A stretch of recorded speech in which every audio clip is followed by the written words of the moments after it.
Muy buenos a todos, bienvenidos a este video sobre introducción a Databricks. En este caso vamos a ver un ejemplo de cómo utilizar los servicios de Databricks conocidos como Feature Store, Managed MLflow o MLflow manejado por Databricks y cómo hacer inferencias tanto en tiempo real como en batch o agendados. Requisitos para seguir este video es tener su ambiente de Databricks Free Edition. Pueden referirse al siguiente video que voy a dejar en alguna parte del video y en los comentarios y en la descripción del video. Es importante que tengan ese ambiente para que lo puedan seguir. Entonces, recomendado si no lo han hecho, creen un Git folder aquí con su proyecto que van a seguir conmigo. Es ideal hacerlo de esta forma porque si ustedes crean un notebook aquí directo en el workspace, ese notebook únicamente va a ser accesible desde el workspace, desde este ambiente. A cambio, si ustedes crean un repositorio en GitHub y mantienen el progreso de sus archivos ahí directamente, pueden compartirlo y pueden utilizarlo en otros ambientes, no solo cerrado Databricks. Entonces, recomendado que hagan un Git folder previamente. En mi caso, solo voy a crear un folder normal llamado Iris Demo. En este folder lo primero que vamos a hacer es crear un notebook sobre el Feature Store. Entonces les voy a explicar de qué trata esto. Vamos a cambiar el nombre de este notebook a Feature Store y vamos a cambiar aquí a la vista de archivos. Entonces ese es el primer paso. Entonces vamos a ponerle más bien un 1 aquí. Eh, lo importante es entender qué es un Feature Store. Eh, si vieron el video pasado van a saber de que en el catálogo van a tener un catálogo llamado Workspace con un esquema de default y una tabla de ejemplo que se llama Supermarket Sales. Esta tabla, ya sea de esta o la del dataset de Iris, ya la podemos usar directamente para leer y entrenar el modelo. Sin embargo, esta API o ese servicio que nos da Databricks nos permite operacionalizar, como se le conoce, el acceso a estos features o a estas características de los datos. Entonces, incluye muchos conceptos, pero el único que vamos a entender ahorita es el offline feature store o el feature store que se utiliza normalmente en lo que es procesamientos en batch o agendados. Aquí lo importante es entender que este Feature Store es un servicio específico de Unity Catalog. Es una tecnología open source, pero es específico para Unity Catalog. Y la diferencia entre un Feature Store, entre una tabla normal como esta, es que en términos técnicos realmente no hay diferencia. La única es que hay una columna primaria, es decir, es una llave primaria. Tiene que ser no null, tiene que tener un valor por fuerza y tiene que ser una llave primaria. En este caso, esta tabla no cuenta como un feature store porque carece de esas dos características. Por lo tanto, si accedemos a este tab de features, no lo vamos a ver aquí. Entonces lo que vamos a hacer es primero ingestar el dataset de Kaggle para el dataset de Iris y vamos a guardar ese dataset como un feature store. Entonces, siguiendo de la mano con lo que es un feature store, es una tabla normal de Unity Catalog que tiene una llave primaria y que nos permite operacionalizar en lo que se conoce combinar features de diferentes tablas por medio de IDs. La idea de esto es que en ambientes externos normalmente uno descarga el archivo CSV del dataset de Iris y uno lo lee directamente y lo entrena. Sin embargo, en casos de producción con empresas y demás que tienen datasets de muchos CSVs guardados como múltiples tablas, es necesario combinar esas tablas con ciertos features o características y esto no es tan fácil de ejecutar con código personalizado desde cero. Esa es la idea del Feature Store, que nos permite crear lo que se llama lookup tables o condiciones para leer de múltiples tablas y crear las características, crear el dataset con las características que nosotros queremos usar para entrenar el modelo. Entonces, en este caso, tenemos un ejemplo. Tenemos tres tablas que son tres feature tables. Bueno, en este caso son dos, aquí Customer Features y Product Features.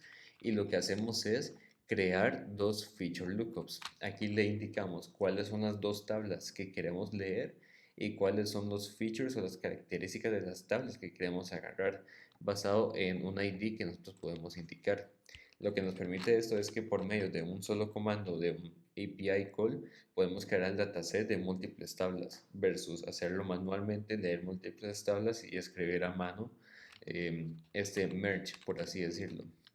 Entonces, esa es la idea y ese es el problema que resuelve un feature store y lo que vamos a hacer a continuación. Entonces, vamos a ir a este node que creamos y un concepto muy importante que les recomiendo utilizar en los diferentes notebooks es utilizar parámetros. Entonces, los parámetros son como widgets dentro de cada notebook en Databricks que nos permite ingresar manualmente el valor de una variable y utilizar esa variable a lo largo del notebook. Entonces, para crear este parámetro, vamos aquí a editar, añadir parámetro y al signo de engranaje le podemos dar un nombre a este widget. Los que normalmente agrego y que ayudan mucho para operacionalizar son el catálogo, el esquema y el nombre de la tabla. En este caso podemos ver la vista del catálogo y el catálogo principal se llama Workspace, seguido por el esquema de default y le podemos dar un nombre a la tabla que vamos a crear. En este caso vamos a llamarla especies de iris. Ahora, podemos utilizar el esquema por defecto, el default, pero para cada proyecto es mejor hacer una segregación lógica, es decir, separar los datos por proyectos. En lugar de agrupar los diferentes proyectos en default, lo que podemos hacer es ir a Catalog, ir al catálogo de Workspace y crear un esquema nuevo. Ese proyecto es de Iris, entonces vamos a llamarlo esquema de Iris y lo vamos a crear. De esta forma, los modelos, las funciones, las tablas que nosotros generemos, las vamos a guardar dentro de este esquema de Iris. Entonces vamos a ir otra vez al notebook y en lugar de usar el esquema por defecto de default, vamos a cambiarlo por el esquema de Iris. Ya con eso tenemos la ubicación de la tabla que vamos a guardar de los datos de Iris. Ahora, ¿cómo leemos esas variables en el notebook? Vamos a escribir catalog es igual a, y aquí la librería clave se llama dbutils. Es una librería manejada por Databricks y lo que nos permite es leer de esas variables del notebook. Entonces vamos a leer la variable de catálogo, la variable de esquema y la variable de tabla. Con esos tres valores podemos crear el path o el nombre total de la tabla. Entonces para eso lo vamos a llamar datasetPath es igual a y va a ser catalog.schema.table y vamos a hacer print datasetPath. Entonces, si recuerdan el video pasado de la introducción a Databricks, estos notebooks están totalmente separados del cómputo, a diferencia de las máquinas locales como la suya, donde ustedes corren con el mismo procesamiento de su compu. En este caso, este notebook lo vamos a conectar con serverless, que es instancia de cómputo manejada por Databricks. Eso lo va a conectar en cuestión de segundos y podemos ejecutar esta celda. Va a durar unos segundos la primera vez en conectar la instancia y aquí nos va a decir, este es el path o la dirección de la tabla donde vamos a guardar el dataset. Ahora, nosotros vamos a utilizar el API de Kaggle para descargar el dataset. Ahora, nosotros vamos a utilizar el API de Kaggle para descargar el dataset. Entonces, este es el que vamos a utilizar. Y podemos ver de que es un dataset pequeño, son de apenas 5 kilobytes, es un archivo CSV y aquí ya nos da el código directamente para descargarlo. Entonces, lo que vamos a hacer es en el notebook, en una nueva celda, vamos a primero instalar la librería. Entonces, hay varias formas de instalar dependencias en un ambiente de Databricks. En una máquina local, lo que solemos hacer es que si fuera la terminal, nosotros ejecutamos pip install Kaggle Hub, que es la librería que tenemos que utilizar para descargar el dataset, el de Kaggle Hub, que pueden ver aquí. En lugar de eso, de correrle aquí la celda directamente como una terminal, en el caso de Databricks, como utiliza serverless, podemos abrir este panel de la derecha que se llama Environment y aquí podemos configurar la instancia de cómputo de Databricks. Podemos escoger una política de uso, en este caso no tenemos ninguna. Memoria, que si queremos 16 o 32 gigas de RAM, dependiendo de eso va a ser el consumo de sus créditos. El ambiente, en caso de que quieran determinar su configuración base del ambiente. Aquí tenemos otros ambientes manejados de Databricks. Eso lo voy a cubrir en otro video. Vamos a utilizar el 4 por ahora. Y aquí es donde podemos especificar las dependencias. Entonces podemos indicarle que queremos usar Kaggle Hub. Y con solo indicarle esa dependencia podemos aplicarlo. Y lo que va a hacer es que va a reiniciar la instancia de serverless y va a instalar esta que le dijimos aquí. Esto normalmente dura unos 30 segundos tal vez. Entonces, esto es lo primero y es la forma recomendada de manejar dependencias en serverless. Entonces, mientras que eso se ejecuta, vamos a utilizar el API de Kaggle para descargar el dataset. Entonces, aquí vamos a primero instalar las dependencias que son Kaggle Hub y funciones de Spark para hacer unos procesamientos. Aquí podemos ver que ya se instaló la dependencia, entonces podemos cerrar este panel y vamos a cargar el dataset. Entonces, para ello podemos decir esto de aquí. Y todo este código que acabo de destacar lo voy a publicar en mi repo público en la descripción que pueden tener acceso para todo el proyecto. En este caso, vamos a cargar el dataset y podemos ver que tenemos que leer otras dos variables. Tenemos que leer el ID del dataset y cuál archivo en específico queremos cargar. Entonces, lo que tenemos que hacer es agregar otras dos variables que se llaman Kaggle Dataset ID, que es dbutils.widgets.get Kaggle Dataset ID. Y tenemos que hacer el mismo para el path. Tenemos que agregar esos parámetros aquí. Entonces, dataset Kaggle ID y este otro para el path. Estos dos valores podemos ir aquí al código que nos da Kaggle y serían estos dos valores de aquí. Este sería el ID y lo ingresamos aquí. Y el path es el nombre del archivo que sigue ese Data Explorer. En ese caso es solamente iris.csv. Vamos a ingresar ese valor aquí. Tenemos que ejecutar otra vez esta celda para que agregue esas variables. Y podemos ver que ya desaparecieron los errores.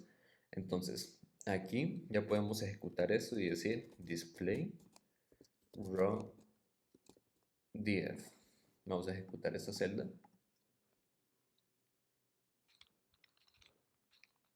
Y aquí ya podemos ver el dataset que nos cargó de Kaggle. Entonces, lo importante de notar acá es que este raw data frame es de tipo pandas.core.frame.dataframe.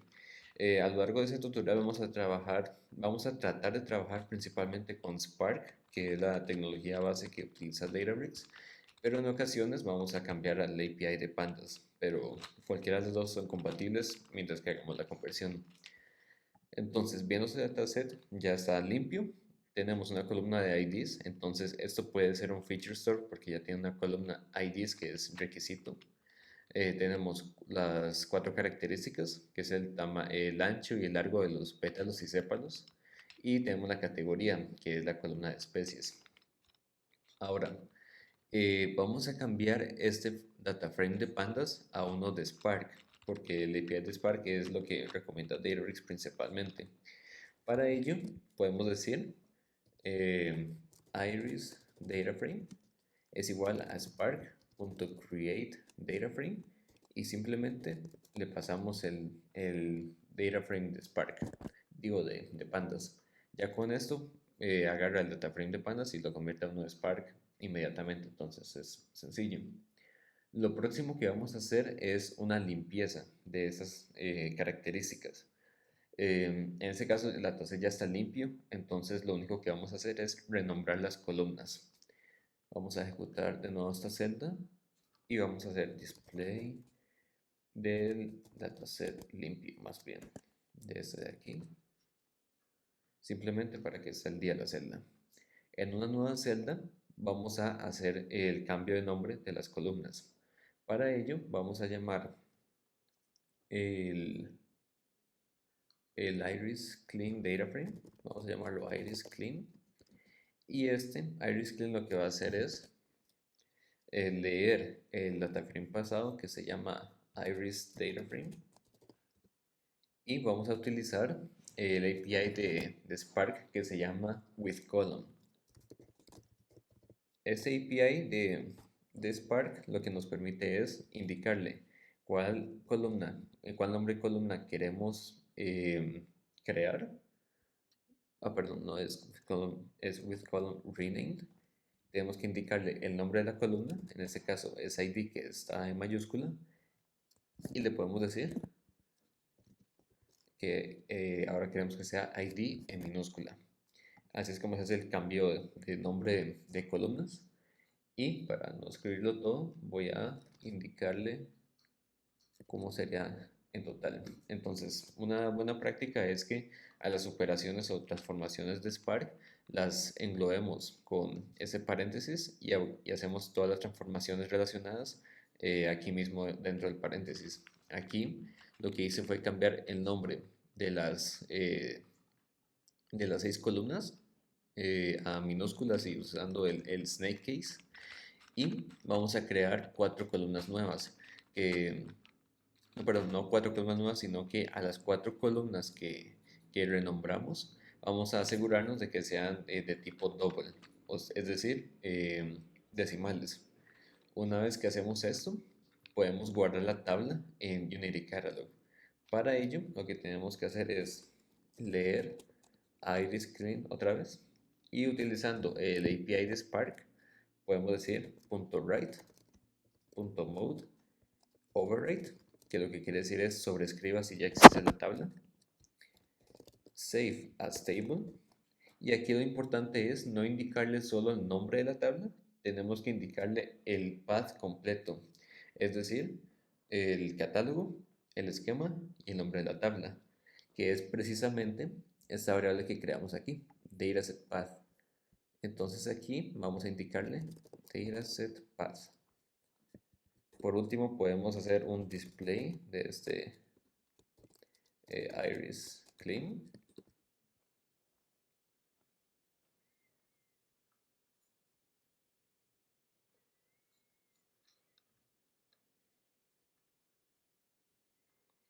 Y podemos ver de que nos generó la misma tabla, pero con las columnas en snake case.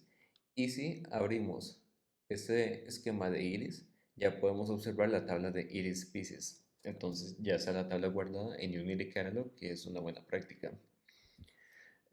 Por último, para este segmento del video, es asegurarnos de que haya una regla en SQL de que la columna de IDs no pueda ser vacía o null. Esto es un requisito para hacer la feature table, que es que no puede ser null y que tiene que ser una llave primaria. Para ello, vamos a crear un constraint. Este constraint vamos a hacerlo en una nueva celda que se llama constraint name. Y aquí en la parte de dataset vamos a ponerle que es el nombre de la tabla. Entonces va a ser iris, el nombre de la tabla, iris species, primary key. Y el comando de SQL es este de aquí. Para no aburrirlos, voy a indicarlo aquí. Entonces aquí lo que estamos haciendo es que a la tabla que acabamos de crear, aquí path debería ser, em, este path debería ser dataset path. Entonces, al dataset que vamos a crear, eh, vamos a hacer de que la columna ID no pueda ser null o vacía. Eso es lo que hace este comando de SQL. Y este bloque de try except anterior lo que hace es eliminar el constraint del ID si ya existe para cuando sea reejecutado esta celda no tire un error. Y por último es ejecutar este comando de SQL. Para ejecutar comandos de SQL en un ambiente de Databricks hay dos formas de hacerlo. Podemos ejecutarlo con spark.sql, como lo pueden ver aquí. Ese API de Spark SQL nos permite ejecutar los comandos directamente. O bien podemos hacer una nueva celda y cambiar el tipo a SQL, que agrega ese decorador y ya podemos hacer el mismo comando. En este caso vamos a hacer spark.sql y podemos ejecutar esa línea. Tenemos que cambiar esto por datasetPath y ejecutar. Y listo, ya agrego la llave primaria y el constraint a la tabla. Entonces, si vamos al catálogo y observamos la tabla, vamos a observar que la columna ID ya tiene una llave primaria de ID. Entonces, ya que se cumplieron los dos requisitos para que sea un feature store, si vamos al tab de features, ya podemos observar de que hay una tabla nueva, un feature store que se llama Iris Pieces. Entonces, Databricks, el workspace, reconoce de que hicimos esos dos requisitos y agarra la tabla como un feature store, que son los requisitos, y por eso se muestra de esta manera. Entonces, eso es lo importante de esta primera sección del video, iniciar los datos y guardarlos como un feature store. Ahora, la siguiente parte del video se va a encargar de, como tal, entrenar el modelo y utilizar MFlow para llevar el control de los deployments de este modelo. Ok, siguiendo con esa otra parte del video, lo que vamos a hacer es crear un nuevo notebook que va a ser el segundo paso de entrenar el modelo o Model Training. Entonces, para ejecutar esa segunda sección del video es importante que hayan hecho la primera del Feature Store. Lo que vamos a hacer es copiar estas variables o esos widgets de la primera celda del módulo anterior y vamos a utilizarlos aquí. Eh, Aquí los que vamos a mantener son catálogo, esquema y la tabla. Y esta parte de Kaggle la podemos eliminar porque ya ingestamos la tabla de Kaggle, entonces no es necesario hacerlo otra vez. Importante, tenemos que ir a editar y agregar los parámetros. Esos parámetros se tienen que agregar por cada notebook que creamos. Entonces, vamos a crear este catálogo, vamos a crear este esquema y vamos a crear esta tabla. Catálogo va a ser el workspace, el esquema va a ser iris, este de aquí, y la tabla va a ser iris species. Podemos ejecutar esta celda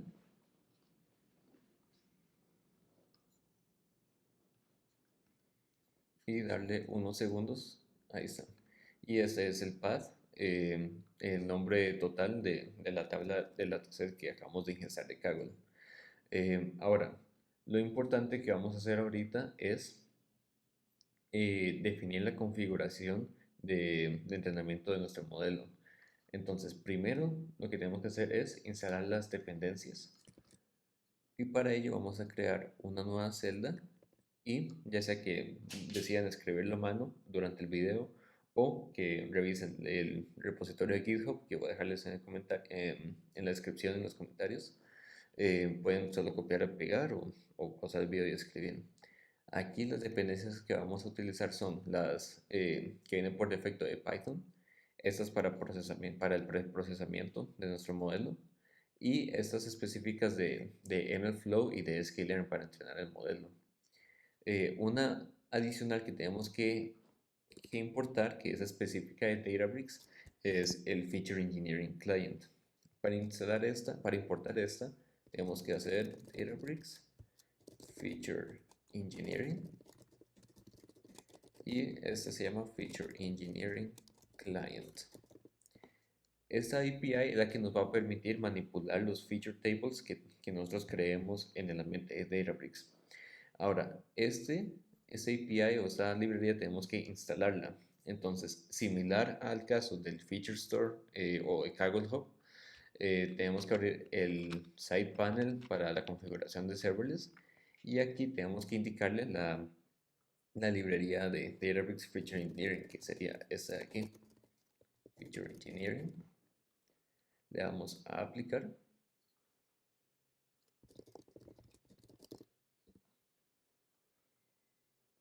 y tenemos que darles unos 30 segundos para que se efectúe eso. Pero sí, es importante ejecutar eso, agregar esa configuración para que podamos ejecutar las siguientes líneas de código. En lo que eso se ejecuta, tenemos que crear la configuración de nuestro modelo. Entonces, para eso vamos a crear esto de aquí, que es una clase con nuestra configuración. Entonces, aquí le indicamos el data class decorator, que es de la librería que importamos. Podemos cerrar el side panel que ya instaló la dependencia. Y aquí podemos ver varias configuraciones. Entonces, el source table corresponde a la tabla con el dataset. Entonces, aquí tenemos que cambiar path por dataset path. La llave primaria de la tabla, que es ID, la columna objetivo, que es especies, el nombre del modelo que vamos a registrar, que los modelos en Databricks se guardan igual que las tablas, entonces tenemos que indicarle en cuál catálogo y en cuál esquema guardarlo.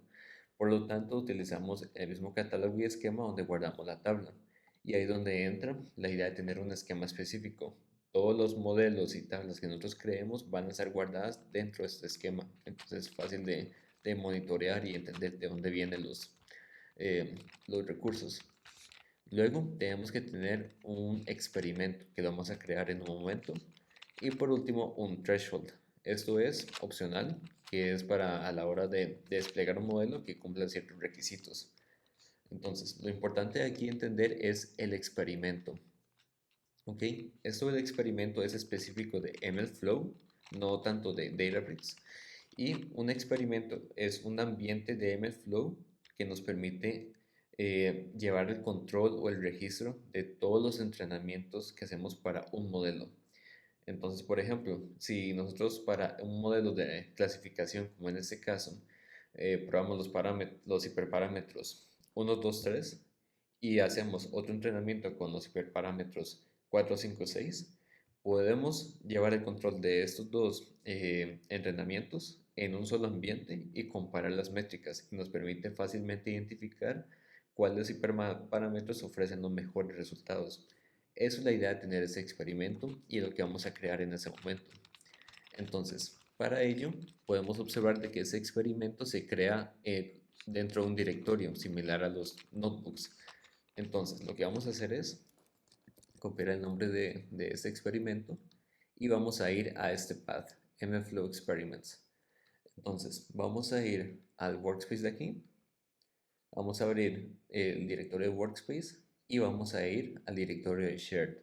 Como esto es un proyecto que solo voy a hacer yo, no tiene mucho sentido, lo puedo hacer en mi directorio personal, pero en un espacio laboral donde se trabaja con múltiples científicos de datos y demás, tiene más sentido crear ese experimento en un directorio compartido donde todos los desarrolladores y científicos de la empresa pueden trabajar a la vez. Entonces aquí vamos a ir a crear un folder que se llama MLflow Experiments y dentro de este folder vamos a crear un experimento. Este experimento le vamos a dejar ese nombre y aquí podemos especificar dos tipos de experimentos que son o de Machine Learning tradicional o de aplicaciones de inteligencia artificial generativa y agentes. En este caso, como es inteligencia artificial tradicional, Machine Learning, vamos a utilizar Machine Learning en este caso de tipo y el Artifact Location lo voy a cubrir en otro momento, pero esto indica un directorio en Databricks para guardar los recursos que se crea durante el entrenamiento. No lo voy a cubrir tan en detalle ahorita, pero este paso es opcional.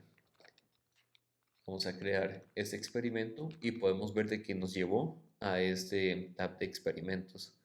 Entonces vamos a ir un paso atrás y si nosotros vamos a experimentos, podemos ver de que acabamos de crear uno.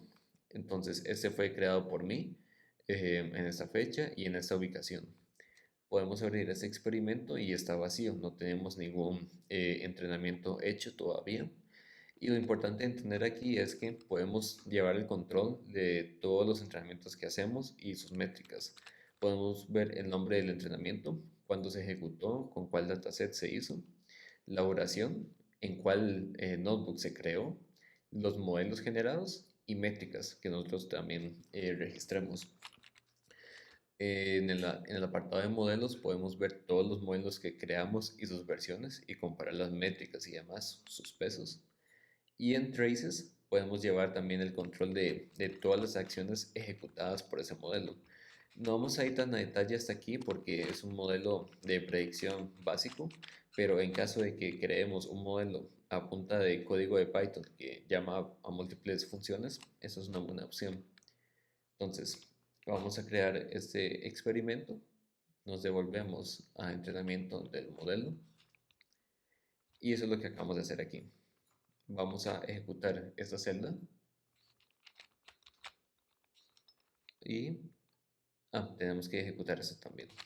Tenemos que importar estas dependencias y antes de ejecutar esta otra vamos a inicializar la clase también.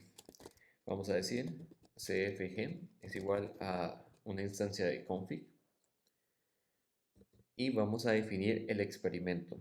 Entonces, aquí es importante decir mflow.setExperiment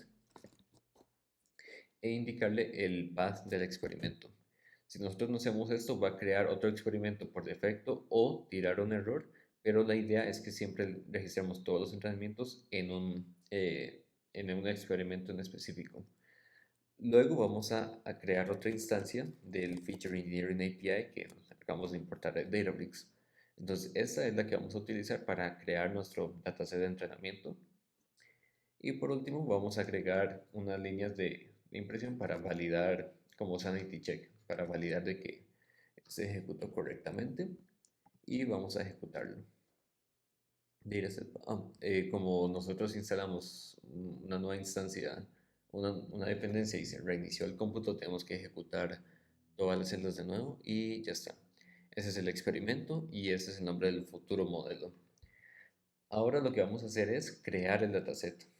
Para crear el dataset vamos a hacer una nueva celda y vamos a utilizar el API de Feature Engineering.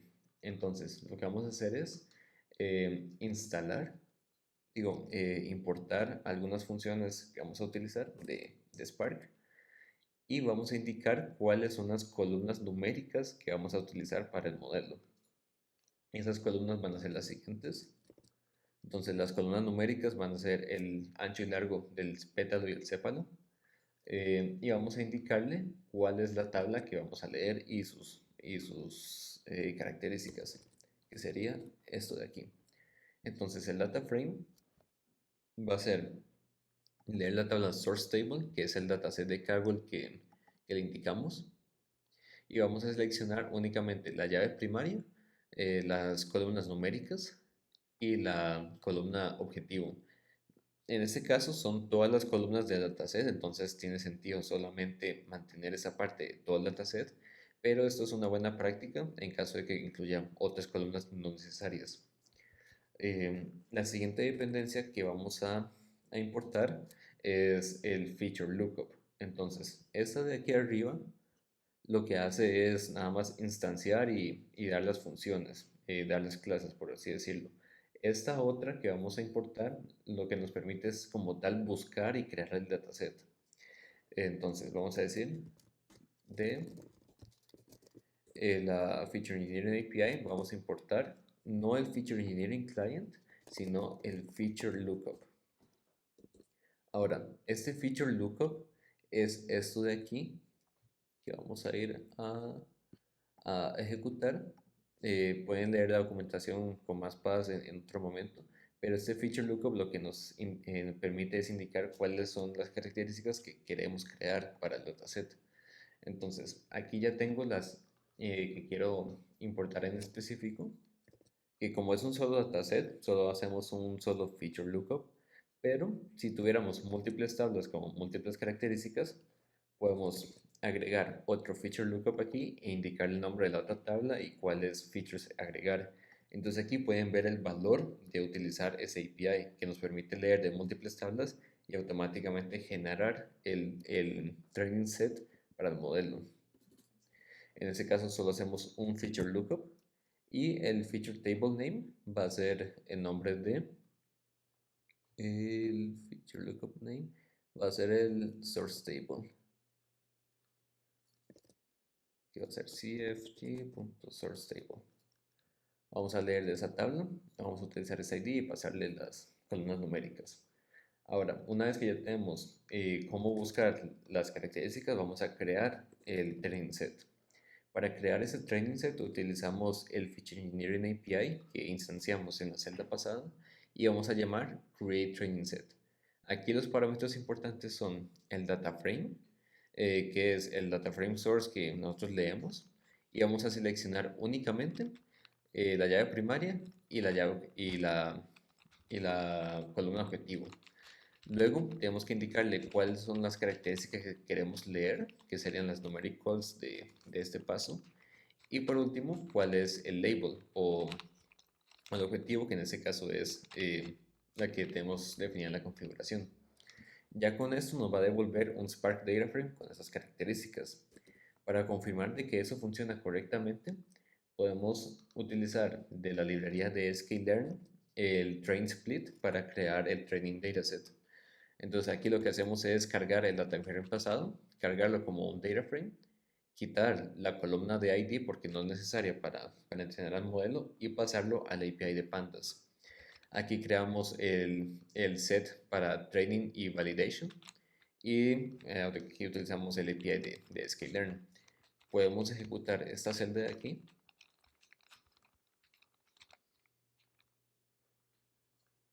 y ya nos generó el dataset. Podemos ver de que el entrenamiento tiene 105 filas con 4 features y el de validation tiene 22 filas con 4 features y el test 23 con 4.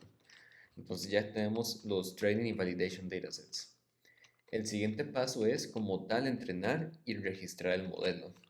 Entonces para ello vamos a importar otras librerías más y guardar la configuración del modelo.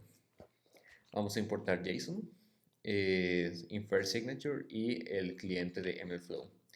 Aquí esta celda de MFlow Scalar Orolog lo que hace es registrar automáticamente cuáles son los hiperparámetros, parámetros, métricas y otros valores del modelo. Este valor o esa clase de sklearn también es posible cambiarla por otros sabores o flavors, como se le conoce de frameworks. Se puede utilizar sklearn, XGBoost, TensorFlow, PyTorch, entre otros. En este caso vamos a utilizar sklearn porque es la librería que vamos a utilizar para entrenar el modelo. Esos son los parámetros que va a recibir el modelo. Y aquí la parte importante es crear el training run de MLflow. Aquí la palabra clave es, bueno, o el bloque importante es with MLflow start run. Esto de start run nos permite registrar cada entrenamiento en el experimento que ya definimos. En el start run tenemos que indicarle un nombre preferiblemente, que es run name, y vamos a llamarlo Iris Random Forest Training as run. Y lo que ejecutemos dentro de este bloque es lo que se va a guardar en el training run dentro del experimento. Entonces esta celda es bastante importante y todas las acciones que tomemos sobre el modelo se lleven a cabo dentro de esta celda. Ahora, eso ya es más en la parte del modelo, entonces no voy a entrar tanto en detalle. Solo voy a crear el modelo de clasificación de Random Forest. Vamos a crear o evaluar el modelo aquí. Entonces aquí calculamos el puntaje de F1, la métrica de F1, y aquí la podemos guardar. Eso automáticamente se guarda con Orolog, pero también es buena práctica incluirla aquí, junto con otros argumentos como las características numéricas. Luego vamos a hacer otro F1 Score, pero sobre el dataset de prueba. Y esa otra parte es importante, específica de MLflow. ¿Ok? Aquí el infer signature nos permite especificar cuáles son las características de entrada y cuál es la respuesta o la salida del modelo. Un signature dentro del Machine Learning es eso precisamente. ¿Qué es lo que se espera que reciba el modelo y qué es lo que se espera que exporte el modelo? Eso es importante para Databricks, bueno, no solo Databricks, sino MFlow y Machine Learning en general, porque nos permite validar si el modelo está funcionando correctamente y si está acoplado correctamente en el sistema. Em, la forma en la que esta clase funciona es que simplemente le pasamos el dataset de entrenamiento y automáticamente nos dice qué tipo de variable y cuáles variables son las que espera el modelo. Entonces, eso ya nos ayuda por ese lado. Y la siguiente celda es la más importante de todas, que es registrar el modelo. Aquí igual le indicamos el sabor o el tipo de clase o dependencia que usamos, en este caso sklearn, y el método de log model nos permite indicarle cuáles son las características de este modelo. Entonces, sk de scikit model es el modelo de clasificación que creamos.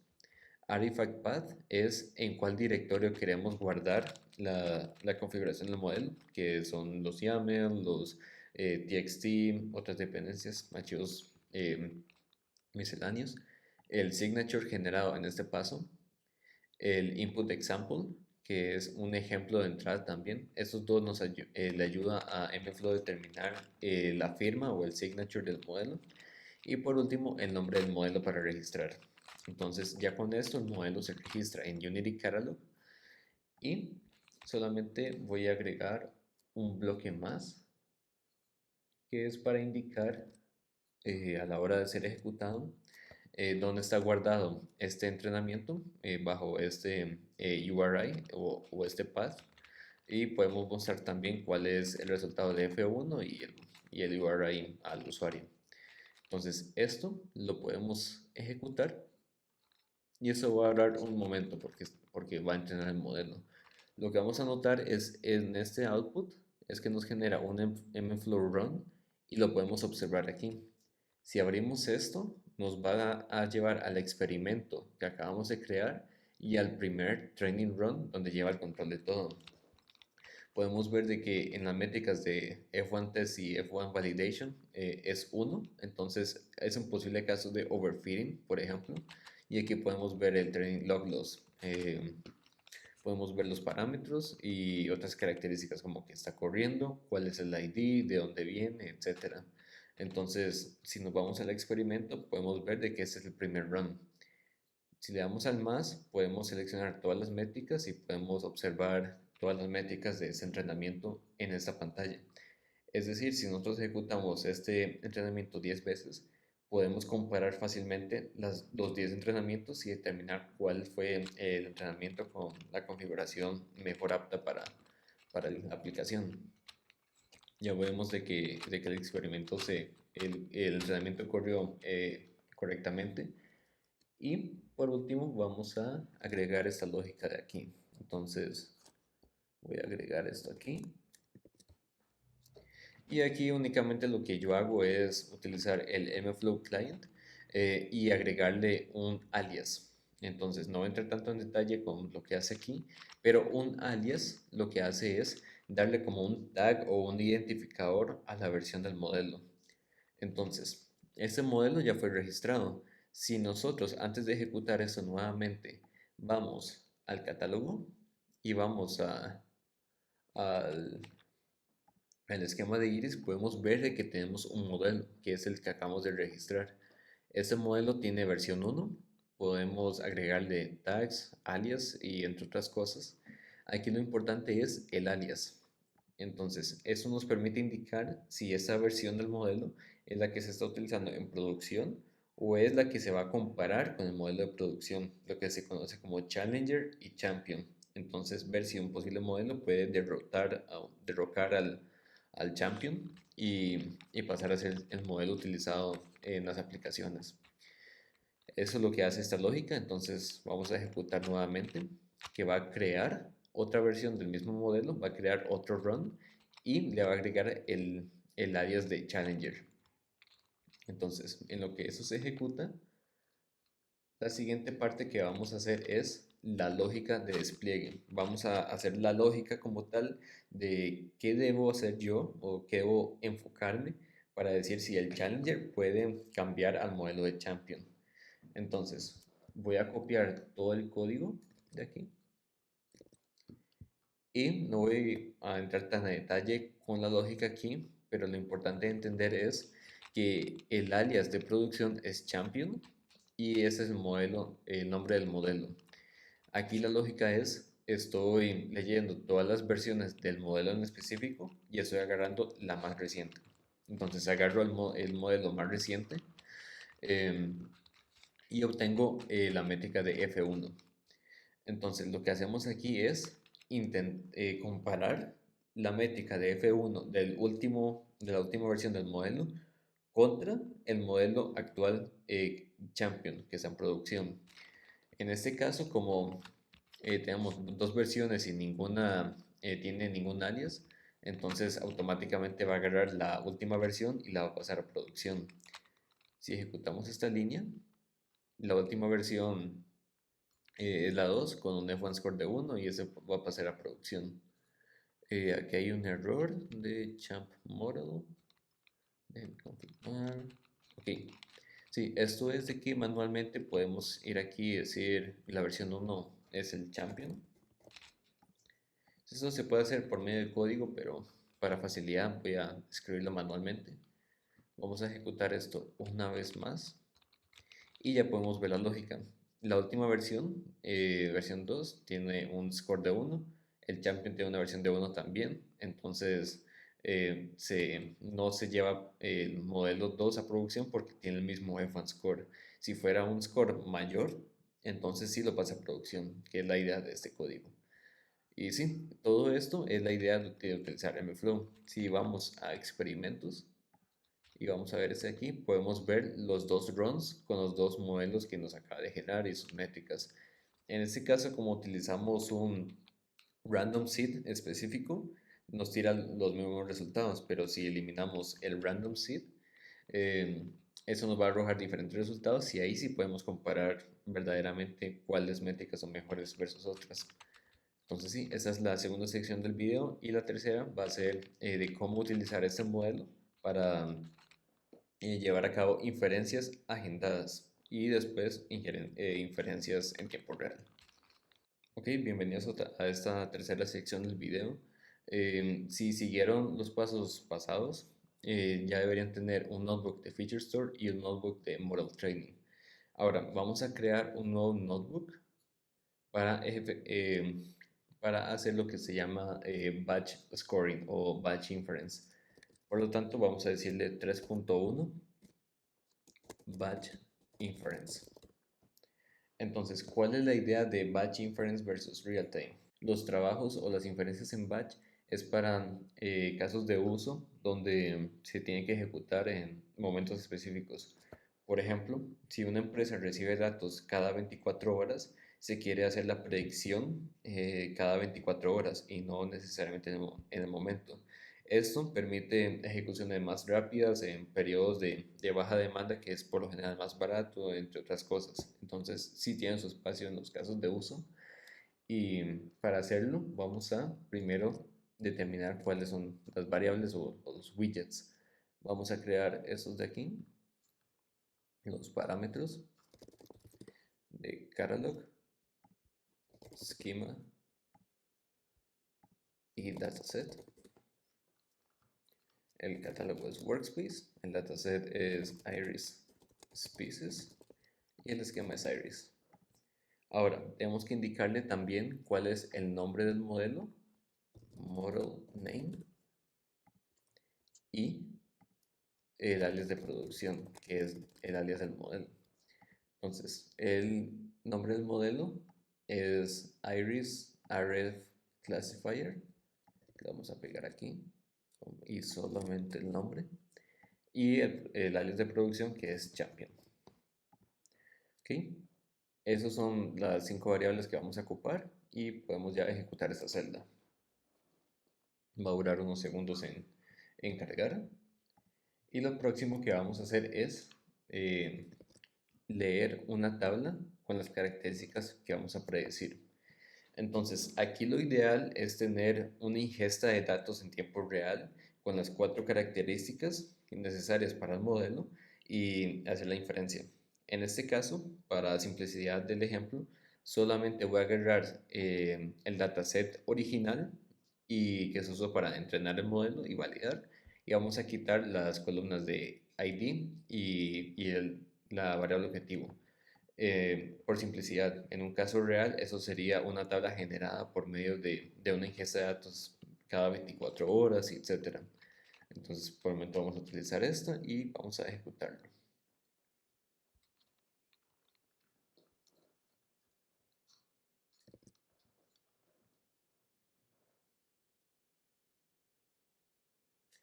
Ok, entonces podemos ver que la tabla que vamos a predecir, qué tipo de flores, sí, qué tipo de flores, tiene esas 4 características. Lo próximo que vamos a hacer es cargar el modelo. Entonces vamos a llamar mflow.python, que es otro sabor de mflow. En el ejemplo pasado, nosotros cargamos lo que era scalearn. Si recuerdan, aquí en el código pasado utilizamos el sabor o el flavor de scalearn. En este caso utilizamos el sabor de Python, porque vamos a utilizar un UDF, por así decirlo.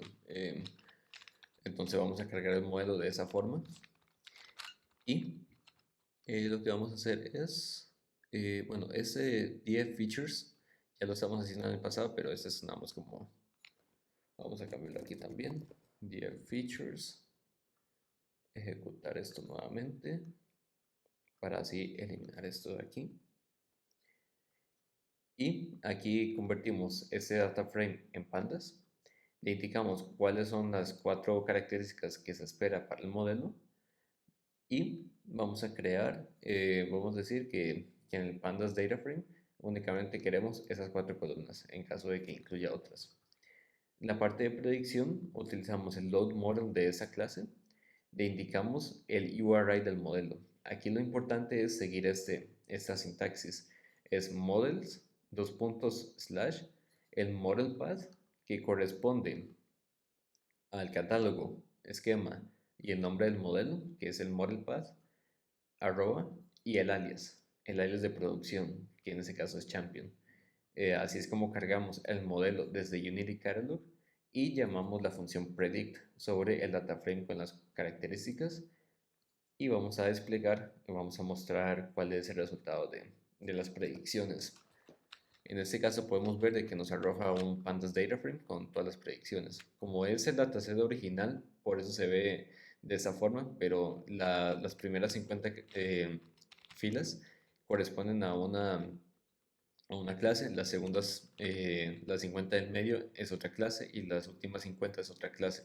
En un ejemplo real ya esto varía bastante, pero sí, así es como consiste una predicción en batch. Eso se ejecutaría por medio de un trabajo, un job cada 24 horas, por ejemplo. Entonces, eso es un ejemplo real de cómo hacer batch scoring. Ahora, en la última sección del video, vamos a ver cómo se puede hacer una predicción en tiempo real, donde sistemas o usuarios pueden llamar al modelo y ejecutar la inferencia ad hoc versus agendada. Ok, bienvenidos a la última sección del video donde vamos a hacer inferencia del modelo que acabamos de crear, de modelo de clasificación de iris, utilizando inferencia en tiempo real con lo que se llama Mosaic AI Model Serving, que es un servicio de Databricks.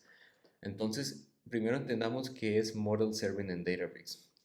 Si vamos aquí al apartado de Serving, podemos ver estos de aquí. No voy a entrar en detalle qué son estos apartados porque esto es de inteligencia artificial generativa o GenAI, que es fuera del tema del video, pero básicamente Serving Endpoints son instancias de cómputo que Databricks maneja on our behalf, que no tenemos que manejar infraestructura y nos permite que en esa instancia de cómputo podamos desplegar el modelo y utilizar esta instancia como un endpoint, utilizando API calls para hacer la inferencia como tal.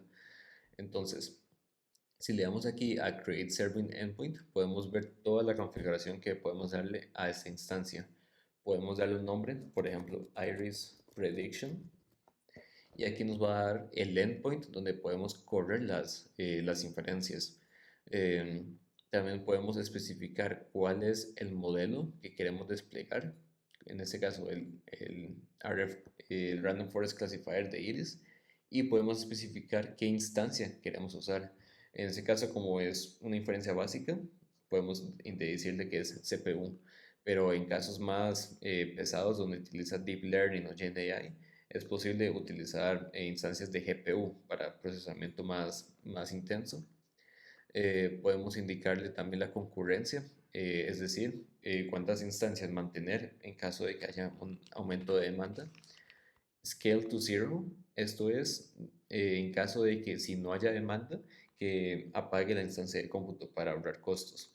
No es recomendado para producción porque eso puede afectar el rendimiento y la experiencia del usuario. En ese caso sí lo vamos a habilitar.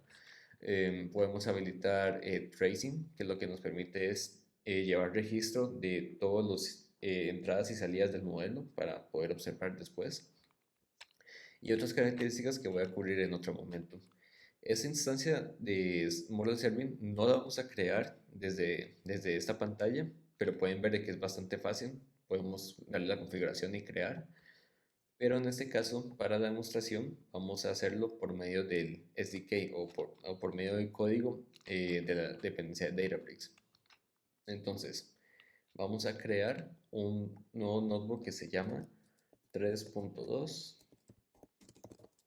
Real Time Inference. ¿Ok? Aquí, parecido a los otros notebooks, vamos a definir cuáles son los parámetros que van a ser el catálogo, va a ser el esquema y va a ser el dataset. El catálogo es Workspace, el esquema es Iris y, no, perdón, el esquema va aquí y el dataset es Iris Species. También tenemos que indicarle otros tres parámetros. Tenemos que indicarle el nombre del modelo, model name. Tenemos que indicarle el alias de producción y tenemos que indicarle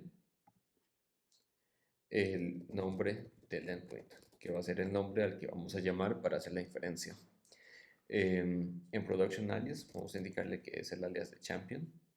El nombre del modelo es Iris RF Classifier. Y el nombre del endpoint vamos a decir que es el mismo del modelo para simplicidad. Podemos ejecutar esto y ahí ya definimos cuáles son los parámetros o variables. Ahora, por medio del SDK de Databricks de Python, podemos crear el mismo Serving Endpoint que íbamos a crear aquí por medio del UI. Yo lo hago de esta forma en esta demostración por medio del código para que quede más claro cuál es la configuración exacta que lleva por medio del UI, pero pueden tener claro que ya sea que quieran ejecutar esta celda o quieran crear el endpoint por medio del UI, es exactamente lo mismo. En este caso, instalo la dependencia de Workspace Client, la clase de Workspace Client del SDK de Databricks.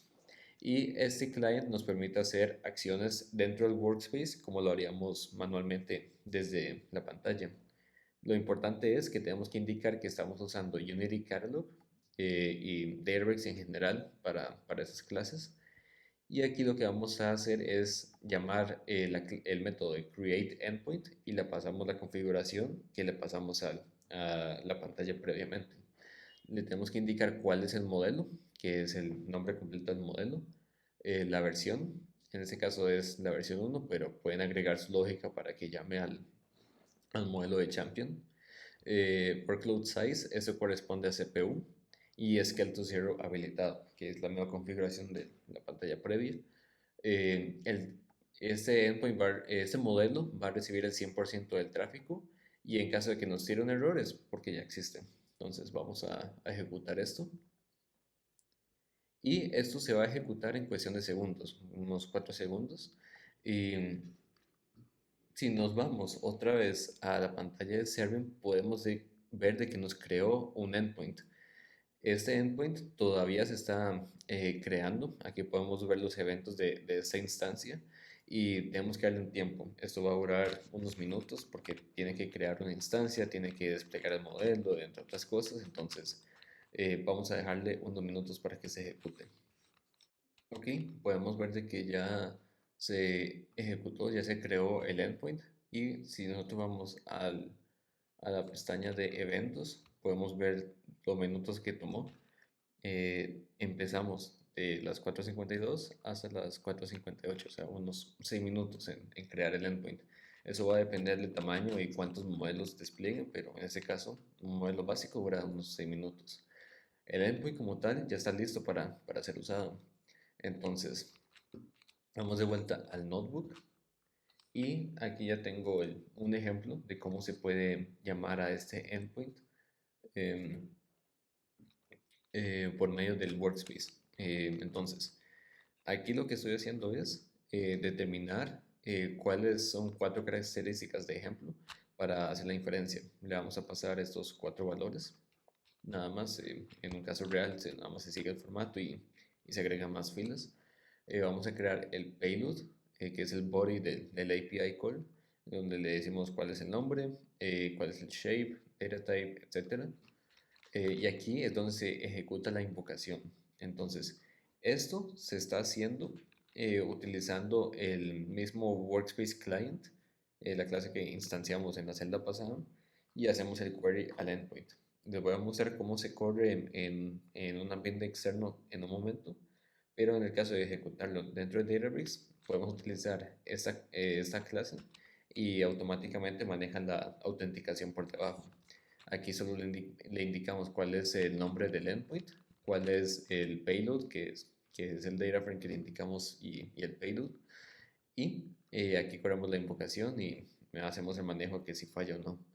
Podemos ejecutar esta celda y podemos ver de que la predicción es iris setosa. Entonces, si le cambiamos los valores aquí, por ejemplo, a 2, 1 y 1, y lo ejecutamos nuevamente, bueno, en este caso la predicción es la misma, pero podemos darle otros valores y nos va a tirar otra predicción. De hecho, si podemos ejecutar esto otra vez, pero con otra celda, nos va a tirar, ok, solo una porque estamos leyendo solo la primera. Podemos eliminar esto de aquí y nos va a mostrar todas las predicciones y setos en las dos. Entonces podemos hacer múltiples inferencias dentro del mismo API call. Eso se ve muy bien y así es como funciona de fácil, pero estamos utilizando la misma autenticación del notebook. Para ejecutar esto en un ambiente externo, pueden utilizar algún framework o alguna herramienta externa como lo es Curl, Postman, algún manejo de API calls de otras librerías y lenguajes de programación. Pero cualquiera de esas va a requerir lo que es un token, una autenticación. Para conseguir ese token, pueden ir aquí arriba a la derecha a configuraciones, desarrollador o developer, y pueden ver aquí Access Tokens. Aquí pueden generar un nuevo Access Token, que por ejemplo puede ser Iris Inference, que va a durar 90 días. Y aquí le va a generar el token para hacer la inferencia. Entonces la idea de esto, y lo voy a mostrar en la documentación en la descripción de este video, es que con el token que ustedes generan aquí, lo pueden mandar dentro del mismo payload del notebook que acabamos de crear. Entonces dentro de este mismo payload ustedes pueden indicar el token y va a utilizarlo como autenticación para el endpoint. Entonces, para miles externos es importante que indiquen ese endpoint, ese token dentro del body, pero en este caso que se ejecuta dentro del workspace, no es necesario. Pero sí, eso es el ejemplo de cómo utilizar, de cómo hacer un proyecto de Iris utilizando servicios de Databricks, utilizando MFlow, Feature Store y Model Serving. Entonces, si tienen dudas o comentarios, sugerencias, pueden dejar sus comentarios en este video. Pueden darle like y compartirlo con otros colegas que tal vez estén interesados en proyectos como este.